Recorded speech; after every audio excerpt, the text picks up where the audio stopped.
きったその先に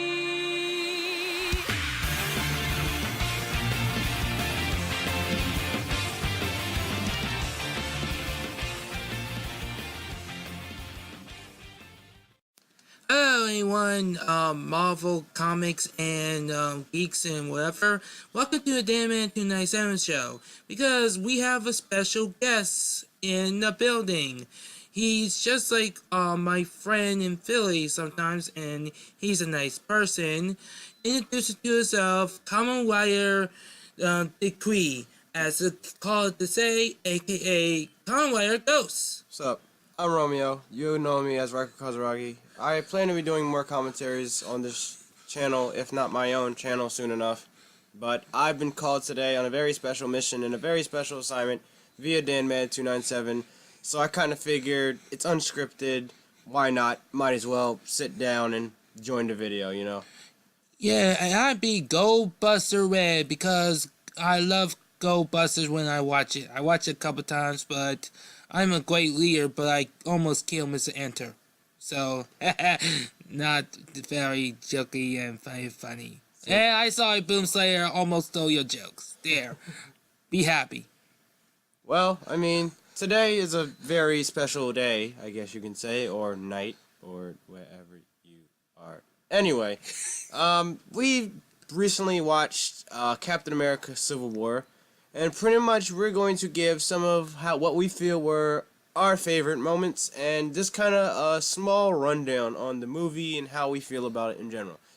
And we're warning you now, there are spoilers, so you can't come at us at the comments because, you know, we told you and we warned you in advance. There are spoilers, so if you didn't see the movie, we're telling you now, run away. Because there are spoiler alerts, and we warn you, we are just saying, if they troll spoilers, get out of the show. If you don't like to, get out the kitchen and get out the show. Because, why? Because we are spoiler alert for all Civil War. If you don't watch this video, go see it in the theaters. They cost you so much money because and plus the fact, save your freaking money because I don't care how in the first person in line in Civil War, because save your money and save your comics because it's better than the comics. Alright. Maker. And, Sorry. and with that being said, we're going to kind of run into this, get into it. And just a quick side note, we will not, and repeat, not be going over the post-credit scene. That's something that I feel you guys can kind of figure out yourself. It's no more than a few minutes, so I mean, yeah, I'm not really going to count that into it. But I guess I'll start things off just giving this a quick rundown of the entire movie. Pretty much this movie is tug of war. I'm going to fight you, you fight me over things we don't agree on.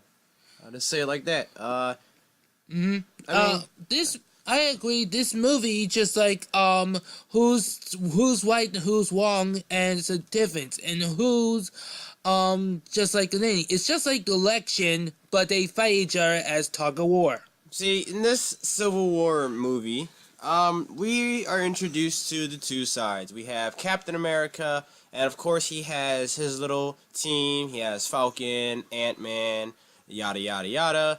And we have Team Iron Man, in which we got Tony Stark, and we have two new characters on the team, in which I kind of feel kind of wooed me towards Team Iron Man, in a sense, but I was already Team Iron Man to begin with, but I kind of feel that the addition of Black Panther and Spider-Man were definitely great additions, although the addition of Ant-Man to, you know, Team Cap was a very brilliant idea, really won me over. Because Team Iron Man has a powerhouse plan. Team Iron Man got the young fella named Peter Parker, aka Spider-Man. Nope, that's Iron Man. Don't forget, that's Iron Man. Okay, sorry. I was just gonna scramble up a little bit. Tony Stark is Iron Man because he has the buzzing teams. He has Black Widow, Panther, Vision. Which I kind of thought was actually really nice to see Vision, for the first time, actually put in some work, just saying. And Peter Parker as Spider-Man. We call it Spider-Man because so much adds to it. And my favorite character, War Machine. I have to say, War Machine really did pull his weight in this movie, you know, and I say this because although Iron Man 3 was a great movie, and he did a great job, same thing with, Iron Man 2, I kind of feel that Civil War was definitely one of his, his shining moments, and I kind of also saw the bond between Tony and Rhodes, and you kind of see that in, such a different way, especially after the paralysis. Yes, he got paralyzed after an accidental hit from Vision. But it was still a nice bond, you know what I mean? And later on we'll get into Cap and Bucky. I love the way that, they really talked about their story, but I'll get into that later. Because that story is in agreements. That story of Winter Soldier act like controlled with the favorite villain in the leader of the Thunderbolts. What was that? Zemo, right? Zemo, yes. Yeah. Was it Baron Zemo? Yeah. I have to say, real quick, Baron Zemo seemed like a very low-key, really awesome enemy, I have to say. Very low-key, but at the same time, low-key, get it? Low-key, yes. But anyway, really great enemy, I feel. Although he doesn't have, the great army that Loki had, or doesn't have the robotic, arms, or, the army that Ultron had. He's a really great enemy. Just to see him use, psychology against the Avengers to tear them all apart. And, with Civil War, you kind of realize that he played some part in it, or at least I feel he played some part in, all of this, debauchery. Because he's just like a main villain. In his comics, he's tried to make a plan for Heroes for Hiring. Because in the first issue for Heroes for Hiring, Civil War, and that's a problem right there. Iron Man and Captain America keep fighting each other. Captain America says we keep the secret identity safe. Iron Man says we keep the heroes be showing the names to identity themselves, either you a hero or a villain. Pretty much. And to kind of explain what he's going into, Captain America feels that, they really shouldn't be under the government's watch. They need to be ready at any time. He feels that the government is just trying to limit them, and he's trying to, he's saying that, the government limiting them or doing whatever they're trying to do, it isn't good. It isn't something that Cap sees as, one of his traits of freedom. He doesn't see it as something like that. On the other end, you have Iron Man, who feels that, the people don't know the full extent and power of Iron Man. Not to mention the Avengers and all of the other heroes in the MCU. They don't see that. So, Iron Man pretty much wants it to say, look, we kind of need to be restricted. We get reckless. It gets to a point where we kind of need to be a bit careful, and we kind of need to be restrained. So that's one of the core parts, at least in my opinion, of Civil War, is it's pretty much a choice of whether or not we let the government control the Avengers or we let the Avengers continue on doing what they're doing. Yeah, there's a difference between the comic book and the movie. The movie seems pretty better. In the comic books, there's something wrong in the bombing in Stamford, Connecticut, and all the children and some adults died on it, and some people blame on Tony Stark. Mainly the Avengers. Yeah. Not just Tony Stark, the Avengers. They were all they saw it as, because the Avengers were involved in it, they're responsible for killing a whole mass of people. And then that's when the government came in and said, okay, yeah, we got to do something about that. And Captain America saw that as, I don't know why you're doing anything. For one, we're trying to help the people, so limiting us is more limiting your help as well. And then on the other end, Tony Stark is saying, look, bro, we're reckless. Bro, you seen what we did. Look at the damage that's done. We gotta be restrained in some way, shape, or form. And I like the Lieutenant Thunderbolt, Lieutenant Ross, and he is a part of Thunderbolts. We did not see the term as a Red Hulk. We might see it as a third phase, or the fourth phase, maybe. But if he has the fourth phase, we might see the movie called The Thunderbolts. It is very good. He will be a leader. Now, I'm going to say this, just on this tangent real quick. Did anyone else at all get kinda excited? Not kinda excited. Excited when they started seeing Spider-Man in action. Now, this is the first movie in which we saw Spider-Man, okay? Now, originally, I thought it was just gonna be kinda a small, maybe, medium-sized role. No, it actually is amazing that we see him early on in the movie. We see Tony Stark talking to him.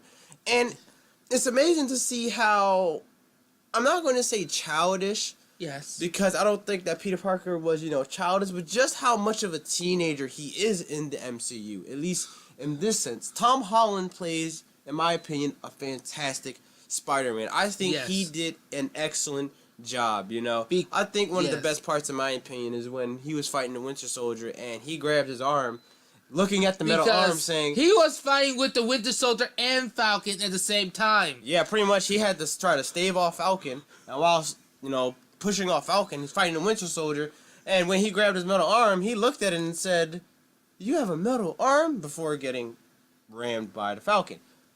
But in any case, Spider-Man was a great Spider-Man. Because in the comics, here's the difference. In the comics, he's unmasked himself. Because Tony Stark told him, what's your secret identity? You might be a hero one day. If they not, they might try to harass your family and your girlfriend. I mean, your aunt and your girlfriend.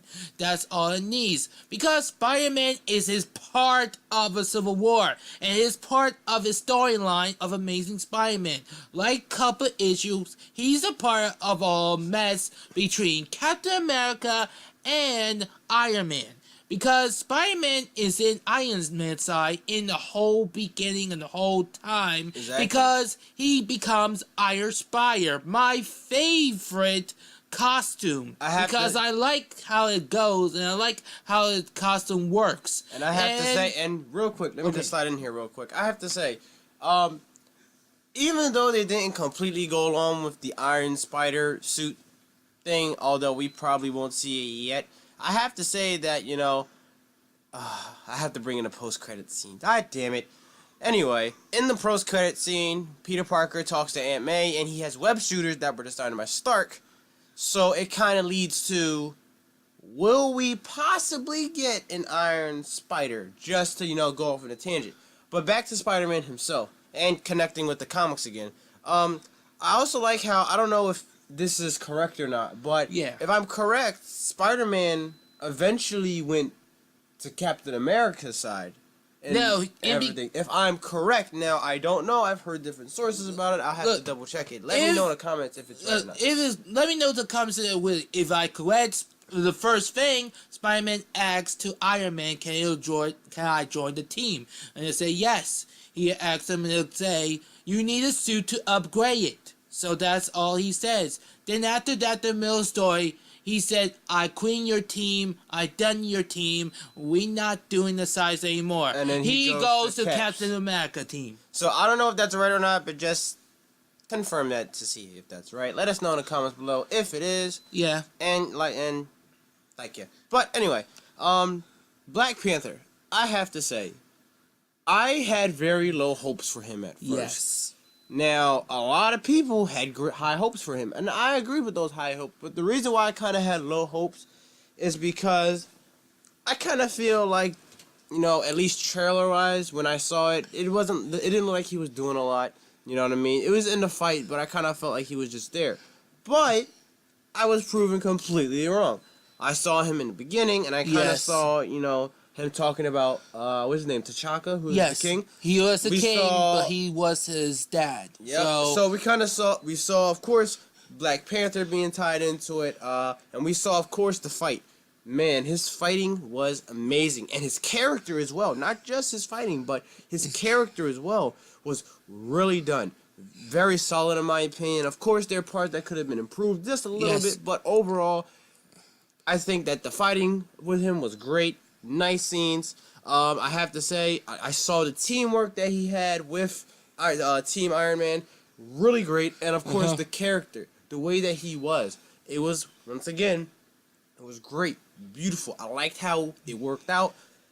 And I have to say, Black Panther, I feel, is going to be one of the heroes that I'm going to kind of be looking forward to in Infinity War, Mm-hmm. and of course the Solo movie. I'm now really looking forward. Because we in the third phase of Black Panther. We Yep, in the third third phase phase Marvel. of Black Panther. If anyone read the first Black Panther comics, please don't spoil with me because that's my next review of comics for Danmad297 show and plus the Thunderbolts 2.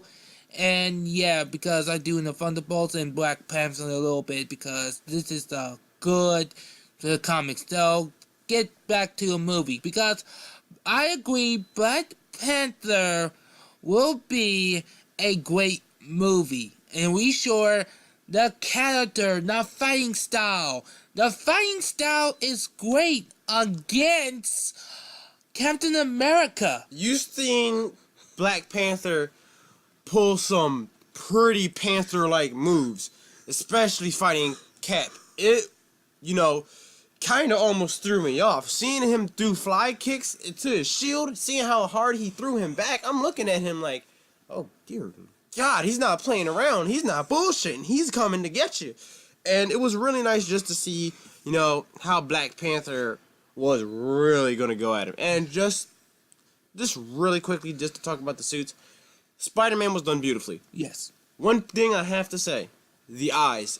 If you notice that in the comments, in some of the comics, I don't know if this is continuous or not, the eyes go with his actual eyes.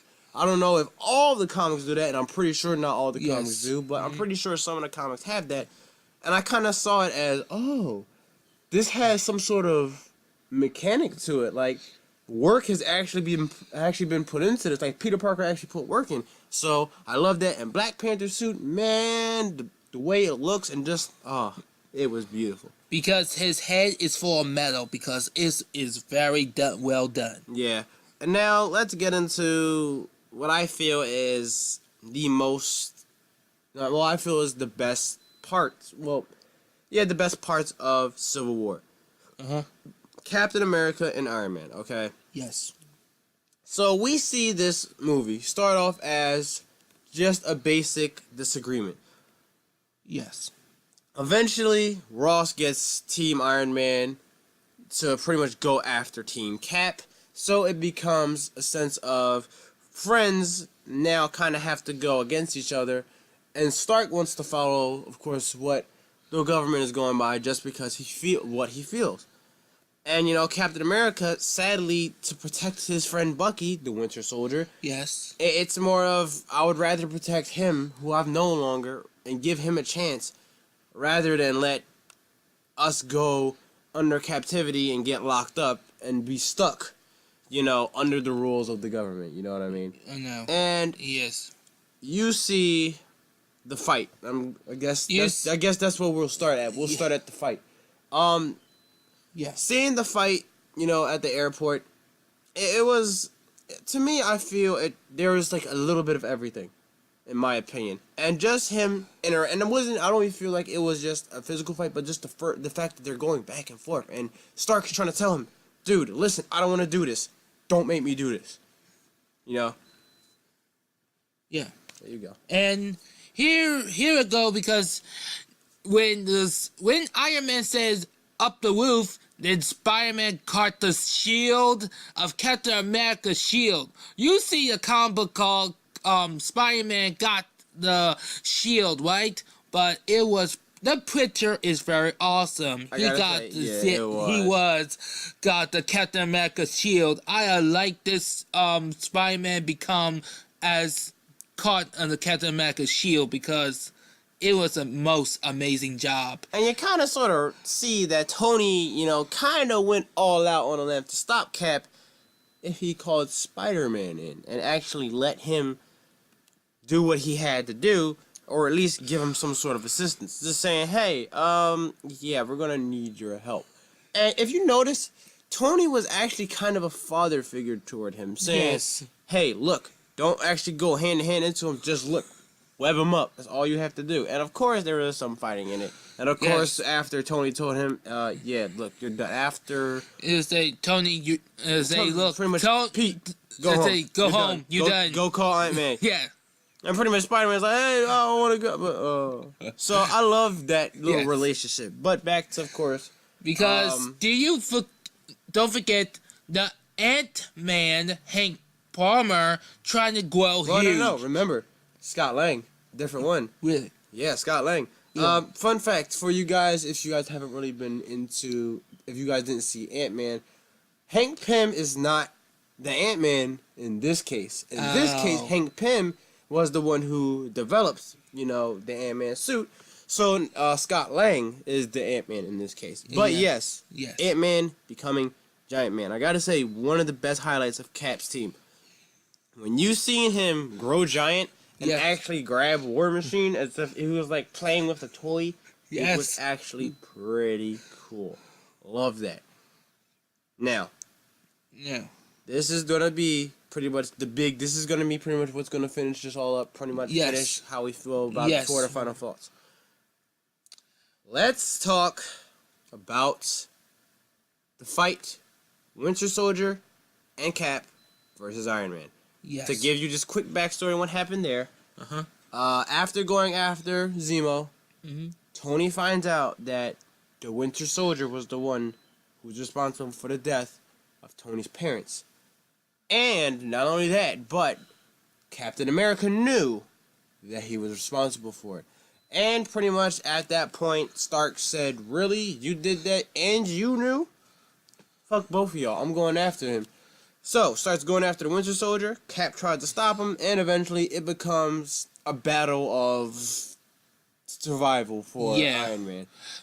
But first, Iron Man Berserker Mode. Iron Man Berserker Mode is kind of the type of Berserker you've never seen before since the #1 title of Iron Man 2. Iron Man 1 and 2, he goes with Berserk. 3 is a different Berserk, but never seen that Berserk before. You've never seen Iron Man go hand to hand with these two ever. You see the tech being used, but just the simple fact that Tony is this pissed and he's this angry that he actually starts going in and beating the crap out of Captain America. He actually was able to not only blow off Bucky's arm, but he was able to pretty much beat the hell out of Captain America. Now, he didn't beat him down. He didn't keep him down. Don't get me wrong. Captain America was definitely whooping that ass too.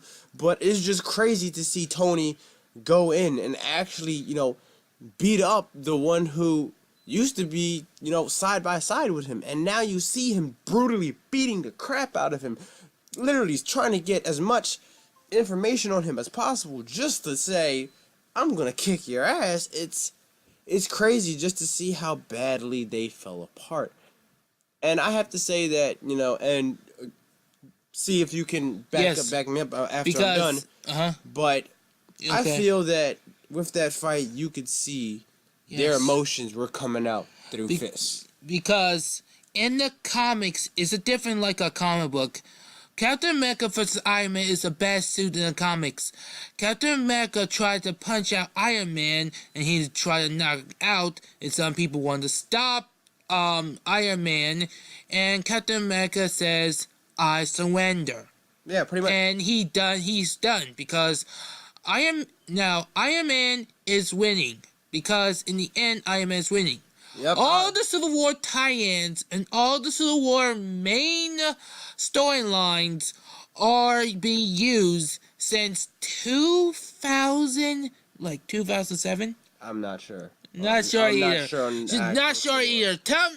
In the comics, tell me a date when since Civil War happened in the comics, what year and what happened in the comics, and what tie-in line was it? I don't know if it was 2000. I don't want to. I think it's two. It was. Just give us the year in the comments so that we don't look like complete idiots. I mean, because leave the comments below. But I understand what happened to the Bazooka mode because Iron Man. Iron Man went pretty whoop ass. Because Captain America and Winter Soldier, they're both fighting and they both sharing the shield. They both sharing the shield together and tear the one person up it was because crazy. that was crazy. Seeing the synergy between Bucky and Cap with the shield and actually seeing it in movie form was amazing. But we get through all that, and pretty much at the end, Iron Man essentially gets his suit shut down by Cap. Cap takes Bucky, but Cap drops his shield because Iron Man says the shield is made his dad. by his dad. So, Yep, the shield is his dad's. He dropped it. Dropped the shield, pretty much left his dad his dad left to Tony. Yeah. And then we get to the end where we actually see Cap reach out to Tony and say, "I understand where you're coming from, and I understand how you feel because we all should do what we feel, but it's just we don't agree with it." But he said, and I kind of like this, whenever you need help, call us. Pretty much he's saying, I'm still your friend. I'm still here for you. Yes. We're still going to help you out. We're still the Avengers. But he says, and I quote, "The Avengers are yours. Perhaps they were never mine to begin with." You know what I mean? Yeah. And it was kind of a very emotional moment, at least in my opinion, because it's essentially Cap saying, you know what? At the end of the day, yes, Iron Man should, he should be in control because, we essentially it was kind of like a surrender. Yeah. But at the end of the day, he's also saying, but, we're also not going to agree with your terms. We're still going to follow what we believe in. But, essentially, you can handle the Avengers. I know you can. Yes. So, because it's their opinion. It is their pretty much. Because in the end of the movie, because Cap and Winter Soldier, they fixed him. Winter Soldier. They put him in what? The stasis. Yeah. They I freeze think him. they freeze him. I don't know if it's cryogenic or if it's like a stasis or something, but pretty much they're freezing Bucky. Yes. Until they can say, okay, we can fix this brainwashing. Fun fact: in the part of the movie, if I'm correct, Zemo. Yes. He says a code word, and Bucky pretty much snaps back into brainwashed Winter Soldier mode. You know what I mean? Yeah. Because. But overall, it was very emotional good to see how Bucky and Cap were pretty much separating again. And it was amazing to see that Cap was willing to reach out to Tony and say, we're still here for you, bro, but I can't say that I agree with what you do. And with that being said, I think it's time for us to go into our final thoughts. Yes. You could start. Okay. Time. My start this time. Final thoughts. I like it, this Civil War movie, because this is the way how Civil War works. It's just better, just like the dumb movie, a stupid movie in the old time. Don't tell me this is this year, but that dumb fucking movie who has 29% say I like it as 92%. So I am a Marvel person and say fuck DC and let's go to the Civil War will begin. And is better than Countdown comics since 2007. Just like what Kala says, this comic sucks. And, for my final thoughts now, to see what Batman and Superman, because I know where you're going with this, to see where Batman and Superman failed, it's kind of amazing to see just how, for one, Marvel was able to bring together Civil War beautifully. They did a fantastic job with it. They actually got everything right, at least in my opinion. The character development, the build-up leading to the fight, and then the conflicts, I love that. The fact that they gave, each character their own type of spotlight. They said, okay, it's your turn. Let's see what they could do, and let's see, how this goes. And it was amazing just to see, like, each character have their own sort of, like I said, spotlight, and not to mention, they did a fantastic job bringing Black Panther and Spider-Man into the Marvel Cinematic Universe. They did it beautifully, smoothly. Like I said, of course they can be roughed out, but not every superhero is perfect. Of course, not every superhero is perfect in this movie. No one is perfect in the movie at all. But I mean, like I said, it's great, beautiful. Love the way that Black Panther was done. Love the way that Spider-Man was done. They didn't overdo it or underdo it. We didn't get a random flashback of, Spider-Man's origin story. Yep, we didn't have that. Yeah. And fight-wise, beautifully done. Loved a lot of the combat. My favorite combat overall, I have to say, would be it's two. Pretty much all of Black Panther scenes, I'm compiling that into just one big, this is one thing that I like. And then the other one is, of course, Bucky and Cap versus Iron Man, just to see Iron Man be able to take on two super soldiers with only a suit of armor. And I have to say, although I'm not looking forward to Black Panther and Spider-Man Homecoming the way I want to, I am looking forward to them. I actually can't wait to see them. But with me, I'm more focused on Infinity War and to see how all of this will affect Infinity War. How Civil War will ultimately have some sort of effect. Like, what effect will that have on, the Avengers Infinity War? Because remember, we have two parts. Yes. And we're all pretty damn sure, if we're not 100% sure, that Thanos is going to be the enemy in this. Okay? Yeah. But it's just, what's going to happen now that we have the Avengers somewhat divided? What's going to lead into a Black Panther? What are we going to see in Black Panther that will probably lead to the Infinity War? What are we going to see in Black Panther that is affected by Civil War? What are we going to see in Spider-Man Homecoming that could be affected by Civil War?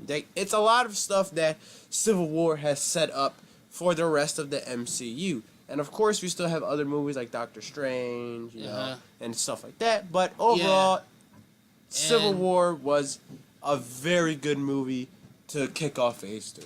Well, this is an agreement of the time of the agreements. Just try to get Civil War and try to buy the comics and buy the movie when it comes out. And I'll tell you this. Buy Civil War 2.